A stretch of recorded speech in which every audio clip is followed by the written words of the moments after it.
지난 9월 출시된 아이폰 15 과연 사는 게 맞을까요? 아니면 버티는 게 맞을까요? 오늘 영상으로 딱 정리해드립니다. 안녕하세요, 리뷰하는 펭귄 리팽입니다. 오늘은 몇몇 구독자분들의 요청에 힘입어 따끈따끈한 신상 아이폰 15를 리뷰해보려고 하는데요. 슬슬 핸드폰 바꿀 때가 되긴 했는데 과연 15 시리즈로 갈아타는 게 맞을지 아니면 존버하는 게 맞을지 아직도 고민 중인 분들이 많을 것 같습니다. 해서 아이폰 15가 이전 세대와 비교해 어떤 새로운 성능을 탑재했는지 이게 과연 갈아탈 만큼의 혁신적인 성능인지 살펴보려고 하는데요. 나는 아이폰 15를 살 거야 이미 결정한 분들을 위해서도 이번 시리즈 라인업 중 어떤 제품이 가장 가성비가 좋은지 꼼꼼하게 따졌으니까 끝까지 봐주시면 좋을 것 같습니다. 사실 고백하자면 저도 이번에 아이폰 15로 갈아탈까 말까 굉장히 고민 많이 했거든요. 과연 내 피 같은 돈을 바칠 만큼의 성능인가 진심을 다해 공부했으니 이번 영상 내용 매우 유익하리라 자부합니다. 바로 시작할게요. 우선 아이폰 15부터 간략히 정리해 보겠습니다. 먼저 이번 아이폰 15 시리즈는 저가형인 SE 라인이나 미니 라인은 출시하지 않았는데요. 대신 크게 보면 일반과 프로로 나뉘어 총 4개의 라인업이 공개됐습니다. 일반 라인은 아이폰 15, 아이폰 15 플러스가, 또 프로 라인은 아이폰 15 프로, 아이폰 프로 맥스가 나왔는데요. 가장 중요한 가격부터 놓고 보면 256기가 기준 아이폰 15는 140만원, 아이폰 15 플러스는 150만원, 아이폰 15 프로는 170만원, 아이폰 15 프로 맥스는 190만원입니다. 가장 저렴한 아이폰 15와 가장 고가의 아이폰 15 프로 맥스의 차이가 50만원 정도 나는 거죠. 한편 크기는 어떨까요? 디스플레이 크기는 아이폰 15와 아이폰 15 프로가 6.1인치로 같고요. 아이폰 15 플러스와 아이폰 15 프로 맥스 역시 6.7인치로 같습니다. 무게는 조금씩 다른데 아이폰 15가 가장 가볍고 아이폰 프로 맥스가 제일 무거워요. 그렇다면 이전 세대와 비교했을 때 아이폰 15가 달라진 점은 무엇일까요? 우선 크게 변한 건 아무래도 USB-C 타입으로 충전이 가능하다는 점일 겁니다. 그동안 입출력 단자로 주구장창 라이트닝 커넥터를 써왔던 만큼 가장 큰 관심을 끌었던 변화인데요. 다만 실망스러운 건 일반 라인업의 경우 USB 2.0 타입을 지원하고 프로 라인으로 가야 USB 3.2 2세대 타입을 지원한다는 겁니다. 이게 무슨 말이냐면 USB 타입이 새로운 세대로 거듭날수록 전송 속도에 차이가 있거든요. 그런데 일반 라인업에 구닥다리 2.0 타입을 지원하고 있다는 얘기입니다. 지금이 2023년인데 2.0이라니 개인적으로는 좀 아쉬워요. 하지만 요즘 너도 나도 C타입을 쓰는 추세라 충전기를 여러 개 들고 다니는 수고로움은 좀 감소할 걸로 보입니다. 한편 이번 아이폰 15는 이전 세대에서 프로와 프로 맥스에나 적용됐던 다이나믹 아일랜드가 전 시리즈에 적용됐는데요. 다이나믹 아일랜드가 뭔지 생소하시는 분들을 위해 설명하자면 핸드폰 위쪽 중앙에 구멍이 하나 뚫려 있잖아요. 셀카 찍을 때 종종 사용하는 전면 카메라 때문에 있는 건데 이걸 펀치홀이라고 부릅니다. 보통은 그냥 여백으로 놔두곤 하는데 아이폰은 이걸 활용해서 마치 또 다른 디스플레이 공간이 있는 것처럼 보이게 만들었습니다. 이걸 바로 다이나믹 아일랜드라 부르고요. 앱마다 여러 애니메이션을 적용해 화면에 활력이 넘치는데 이 기능을 이번 15 시리즈에선 모든 휴대폰에서 즐길 수 있습니다. 또 이번 시리즈는 카메라 기능 역시 상당히 개선됐는데요. 우선 후면 카메라가 4.800만 화소로 이전 세대보다 나아졌다는 게 가장 큰 특징이고요. 인물 사진 모드가 업그레이드 돼서 사진을 찍은 후에도 초점과 심도를 제어할 수 있게 됐습니다. 이 얘기가 뭐냐? 이제 일일이 인물 사진 모드로 전환하지 않아도 사진을 찍고 난 후에 인물 사진으로 변경할 수 있다는 얘기죠. 또 사물에 초점을 둘지 나에게 초점을 둘지 선택해서 조절도 가능합니다. 한편 아이폰 15는 이전 세대에 비해 화면 밝기 역시 개선됐는데요. 일반적으로 1000에서 1600니트 정도의 밝기를 지원하고 야외에서 최대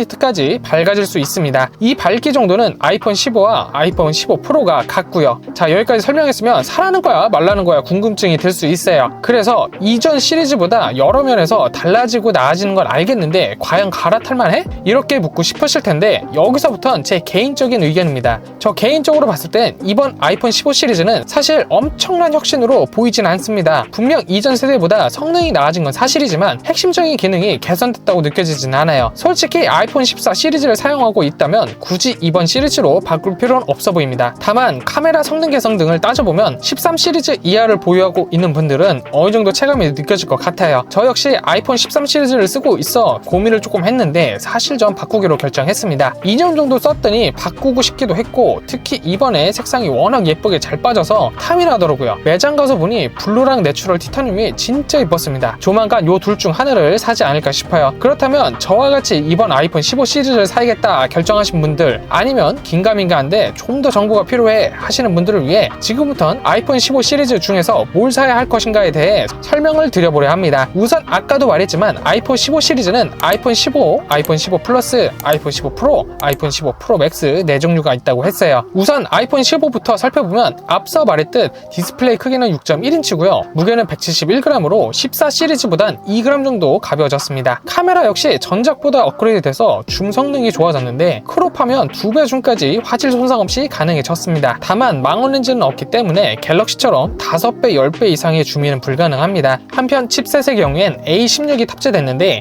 이게 아이패드 미니 6세대에 들어간 칩셋이거든요. 그래서 성능 면에선 나쁘지 않다 이런 생각이 들고요. 또 이번 시리즈는 일반 라인에서 블루, 핑크, 옐로, 그린, 블랙 5가지 색상이 출시됐거든요. 그래서 소비자들의 평이 아주 좋습니다. 파스텔 톤이라 확실히 실물이 이쁘긴 해요. 가격은 128기가 기준 125만원부터 시작해 256기가 140만원, 512기가 170만원인데요. 사실 가격은 동결인데 달러가 많이 올라서 상대적으로 한국에선 가격이 좀 오른 셈이 됐습니다. 다만 일반 라인이다 보니까 확실히 프로 라인과 끝나는이가 좀 보입니다. 우선 주사율이 60Hz예요. 2023년도에 60Hz 주사율이면 사실 게임을 하거나 영상을 볼 땐 조금 끊김이 있을 거라 아쉽다는 생각이 들고요. 또 AOD라고 Always 디스플레이 역시 적용이 안 됩니다. 이 말인즉슨 애플워치처럼 항상 화면이 켜져 있는 게 아니라 화면을 터치해야 홈 화면을 확인할 수 있다는 뜻이고요. 카메라 면에선 야간 인물 모드나 접사 모드 지원이 안 된다는 것도 좀 아쉽습니다. 결론적으로 보면 우선 C타입의 충전 포트, 그리고 달라진 색상 라인업에 대한 아이폰 신제품을 저렴하게 즐기고 싶다면 이 아이폰 15 자체는 쓸만합니다. 아이폰에 처음 입문하거나 휴대성을 가장 중요하게 생각한다면 더욱 좋은 선택일 수 있죠. 하지만 뭔가 10만원 더 쓰면 15 플러스로 갈 수 있는데 하는 아쉬움이 남는 건 저뿐인가요? 아이폰 15 플러스는 사실 기능면에선 아이폰 15와 거의 동일하지만 화면이 6.7인치로 좀 더 크다는 게 가장 큰 장점이라고 볼 수 있습니다. 화면은 큰데 무게는 201g이라 같은 크기인 프로 맥스보다 20g 정도 더 가볍고요. 배터리 성능도 좋아서 동영상을 최대 26시간까지 재생할 수 있습니다. 색상도 아이폰 15와 똑같이 블루, 핑크, 옐로, 그린, 블랙 5가지 색상 중 고를 수 있고요. 가격도 128기가 135만원, 256기가 150만원, 512기가 180만원으로 아이폰 15보다 딱 10만원씩 더 올라가기 때문에 어떻게 보면 나쁘지 않습니다. 다만 아이폰 15 플러스 역시 일반 라인이기 때문에 아이폰 15와 성능은 거의 동일한 편이고요. 주사율이 60Hz라는 점, AOD 기능이 없다는 점 등 단점 역시 되게 동일합니다. 또 램 용량이 6기가라 게임을 돌리면서 카톡도 하고 음악도 재생할 수 있지만 23년에 6기가라는 게 아쉬움이 남긴 합니다. 결론적으로 아이폰 15의 성능을 원하면서 그보단 화면도 더 크고 오래가는 배터리를 원한다면 이 아이폰 15 플러스가 만족스러운 선택이 될 수 있을 것 같습니다. 어떻게 보면 가성비가 좋다는 느낌까지 드니까요. 다만 사실 우리나라에선 가장 선호하는 모델은 지금부터 소개해드릴 아이폰 프로죠. 아이폰 15 프로 역시 이번 시리즈 중 가장 인기가 많은 걸로 보이는데요. 우선 아이폰 15 프로는 재질이 티타늄으로 변경돼서 스크래치와 손상이 매우 강합니다. 색상은 내추럴 티타늄, 블루 티타늄, 화이트 티타늄, 블랙 티타늄 4가지 색상이 나왔는데 솔직히 어느 것 하나 이쁘지 않은 게 없고요. 티타늄 특유의 고급스러운 재질 때문인지 실물본이 다 이뻐서 취향에 맞게 선택하시면 될 것 같습니다. 이번 15 시리즈는 무게 역시 가벼워졌는데요. 전작 대비 19g 정도 가벼워졌는데 오뚜기 스누프 아시죠? 그 통만큼 무게가 빠졌다고 보시면 됩니다. 또 일반 라인과 달리 주사율도 120Hz라 웬만한 게임 플레이 또 영상 시청 면에서 쾌적하고요. AOD 기능 역시 탑재되어 있습니다. 프로는 카메라 성능도 일반 라인과 차이가 있는데요. 망원 카메라가 달려있기 때문에 줌이 3매까지 가능하고요. 충전 포트 역시 C타입이면서 3.2 속도를 지원해주기 때문에 더욱 업그레이드된 성능을 즐길 수 있습니다. 또 칩셋은 A17 프로가 탑재되어 있는데 일반 라인의 A16보다 10% 정도 높아진 성능이라 보시면 되고요. 고작 10% 하실 수도 있지만 A16 자체도 좋은 칩셋이기 때문에 향후 몇 년은 걱정이 없을 정도입니다. 또 애플 칩셋 자체가 워낙 좋아 램 의존도가 낮은데 프로는 램 역시 8기가를 지원하고 있기 때문에 향후에 나올 어떤 어플도 무리 없이 사용할 수 있지 않을까 생각이 듭니다. 그래서 개인적으로는 성능 면에선 전 아이폰 15 프로면 충분하다는 생각이 드는데요. 뭐다 그렇듯 이럴 때 문제가 되는 건 바로 가격이죠. 아이폰 15 프로 가격은 128기가 기준 155만원이라 아무래도 좀 부담스러운데요. 256기가 170만원, 512기가 200만원, 1테라 230만원으로 아이폰 15 플러스와 비교하면 딱 20만원씩 가격이 올라갑니다. 아이폰 15와 비교하면 30만원씩 비싸고요. 그런데 사람 마음이 참 간사한 게 30만원 아끼자고 저 성능을 포기해야 하나? 이렇게 생각이 들더라고요. 어차피 큰돈 지출할 거 그리고 휴대폰 몇 년 끼고 사는데 30만원 아꼈다가 후회할 바엔 그냥 쓸 때 쓰자 이런 마음이 들더랍니다.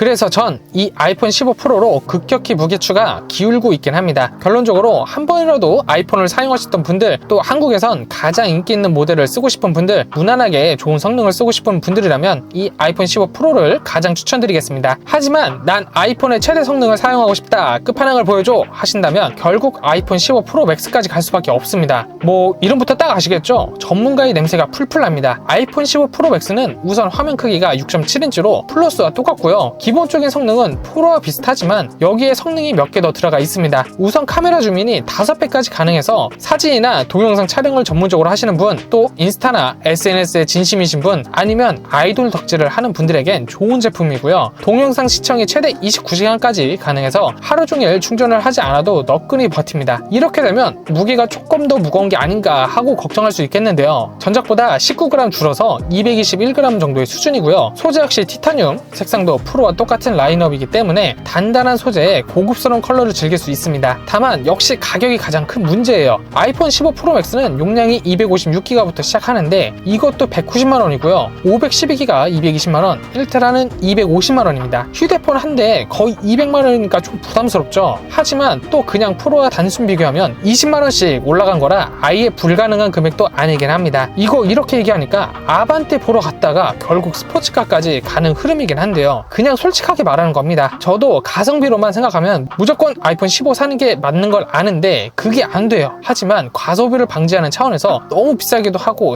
사실 프로로도 기본 성능은 워낙 충족하기 때문에 내가 정말 촬영에 미쳤다, 배터리 충전도 너무 귀찮다, 나 콘서트에서 아이돌 찍어야 해, 이런 분 아니라면 그냥 프로로 만족하시는 걸 추천드립니다. 자, 지금까지 한번 아이폰 15 시리즈를 소개해봤는데요. 아직까지 어떤 제품을 사야 할지 고민 중이신 분들을 위해 지금부터 빠르게 정리해드리겠습니다. 우선 애플에 처음 입문하면서 아이폰을 알아보셨던 분들, 그리고 휴대성을 가장 중요하게 생각하시는 분들에겐 아이폰 15 제품을 추천드렸고요. 아이폰 15와 동일한 성능이면서 좀 더 큰 6.7인치의 화면이 필요한 분들에겐 아이폰 15 플러스 제품을 추천드렸습니다. 또 AOD 기능과 대용량 전송을 즐기면서 고화질의 사진과 영상 촬영을 하고 싶은 분들은 아이폰 15 프로 제품을 추천드렸고요. 마지막으로 프로의 기능을 6.7인치의 좀 더 큰 화면으로 누리면서 동영상 최대 29시간 재생, 촬영 시 최대 5배 줌인 고성능 게임 플레이 등 전문적인 기능이 필요하신 분들에겐 아이폰 15 프로 맥스 제품을 추천드렸습니다. 자, 이제 어떤 제품을 사야 할지 마음의 정리가 되셨나요? 만약 아직도 고민 중이신 분들은 본인의 사용 목적과 예산을 댓글로 남겨주세요. 확인 후 빠르게 도와드리도록 하겠습니다. 더불어 아이폰 외에 애플워치와 아이패드, 맥북 구매 가이드도 있으니까요. 궁금하신 분들은 다른 제 영상에서 확인해보시면 되겠습니다. 지금까지 리뷰하는 펭귄 리팽이었고요. 다음 주에도 더 가성비 넘치고 유용한 제품들을 추천드리도록 할게요. 영상이 마음에 드셨다면 구독, 좋아요 꾹 눌러주시고요. 혹시 이런 영상도 만들었으면 좋겠다 하는 의견도 자유롭게 댓글로 남겨주세요. 지금까지 시청해주셔서 감사합니다. 안녕.